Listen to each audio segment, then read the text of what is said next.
Assalamualaikum warahmatullahi wabarakatuh. So we will present one of the human resource management activities, which is compensation, which means a form of recognition for employees. In this assignment, we will explain the literature review on the definition, objective, benefit, effect, and factors influencing compensation. We will also discuss the theory of salary determination and compensation from an Islamic perspective. For information, we will also conduct an interview with Tuan Muhammad Ashraf Hamdi bin Said, the Prime Ministry Department, previously known as the General Administration. Through this interview, we will analyze and compare the information that we get from an interview with Tuan Ashraf with our finding from literature review. Okay, then I will continue with the literature review that will contain the definition of compensation, the objective of compensation, and the types of compensation. Firstly, the definition of compensation. Compensation management is a systematic and periodic approach through which employees are being rewarded for their efforts of work performance in workplace. The compensation is comprised of wage, incentive, rewards, and other benefits given to the employees. Then, compensation motivated the employee to work harder in order to regain more salaries.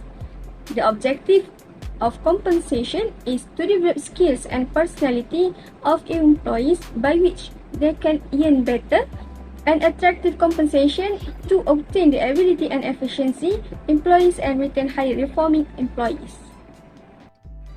There is two types of compensation, that is direct compensation and indirect compensation. Direct compensation is a direct gift given by the organization to employees, such as wages, salaries, bonus, and incentive. Otherwise, indirect compensation is an indirect gift given by the organization or employer to employees, such as benefits, health insurance, pension program, and other facilities. I would like to talk about the effects of compensation. Effect on work motivation. Workplace motivation is the readiness to put forth extra effort to further organizational objective, motivated by gratifying personal needs. Second, effect on work performance. For both employee and organizational development, work performance is a crucial factor. There is no one right approach to define how well a job is done. Lastly, effect on organizational effectiveness. Productivity is significantly impacted by compensation. A proper balance between pay and work is achieved through effective compensation management, which impacts on organizational effectiveness. Islam is a way of life as much as religion. In other words, it demonstrates how a believer must uphold the promise made to him.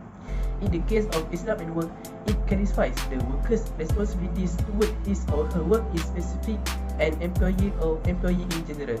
The compensation also only when both employers and employees abide by Islamic compensation rules can fair compensation be guaranteed. Internal factors include compensation policies, organizational ability to pay, job analysis and job description, employee, trade unions, bargaining power.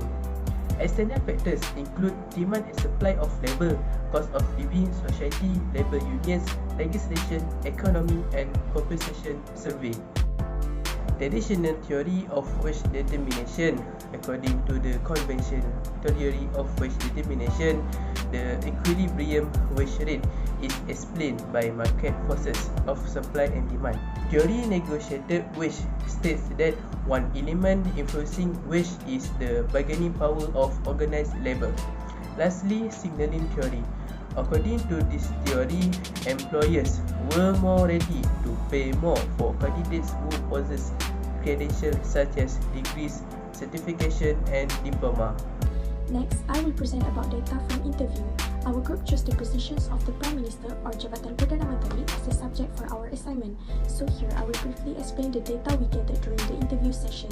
According to interview with Tuan Ashraf, the Prime Minister's Department, previously known as the General Administration, JPM, has been reorganized into 12 divisions, namely Human Resource Division, Finance Division, Development Division, Account Division, Management Service Division, Internal Audit Division, Information Technology Division, Procurement Division, Policy and Strategic Planning, Corporate Communication Unit, Legal Advisory Office, and the Integrity Unit.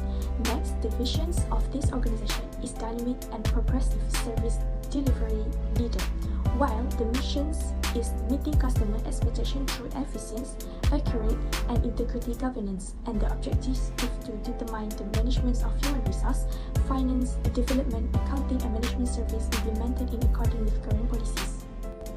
There are two main functions functions of this organization. First, these organizations are responsible for matters related to the awarding such as anniversary birthday of Yang di-Pertuan Agong. Secondly, this organization be the secretary to the government official council commit, for example, National Day celebration and Maulid Rasul celebration. Tuan Ashraf also state that from the aspect of salary payment, this company use a bank. Salary will be transferred into each employee's account. They are follow the Sharia, which is the salary payment made is not usurious. From other aspect, the benefits is provided by the company to employees such as home loans, laptops, vehicles based on the employee's grade. Also, the employees may take up to 25 or 30 days of paid vacation per year. Interview summary that will give is employees who show traits of responsible and devoted workers will also receive rewards in addition to the benefits offered, known as Excellence Service Award or Anugerah Perkhidmatan Cemerlang, each year to the successful worker whether in knowledge, skills or attitude. Staff member will get rest leave salary, or in Malay we call this as gantian cuti rehat after they are retired. Given a necessary medical treatment and medication at government clinics or hospital will also be benefits for the employees. Once a year, Class A Jurusan officers and above are qualified for a free flight like Tuan Ashraf said. The ticket is like from Kuala Lumpur to the London. A more in-depth explanation about EPF, SOCSO and pension contribution is the organization maintains and government agencies do indeed use the EPF or pension scheme. Next, I would like to explain about analysis data from the literature review. My first point is the types of compensation. There are two types of compensation used in this organization. Firstly is direct compensation. As we know that direct compensation is the term used to describe financial incentives supplied based on the interview we have done with Mr. Ashraf. Each officer's salary is paid by transfer or bank-in through a system. It is clear that there is a similar comparison between the compensation management book and the answer given by Mr. Ashraf. Secondly is indirect compensation. It is that are offered and given to workers in exchange for the service they deliver to the company. Based on the interview we have done with Mr. Ashraf, every year, this organization will identify officials who have served with excellence. It is clear that there is a similarity comparison between the compensation management book and the answer given by Mr. Ashraf, which is that there is also indirect compensation in an organization that is given to employees such as receiving excellent service award for employees every year. In addition, the benefits of compensation. There are two benefits that we will get.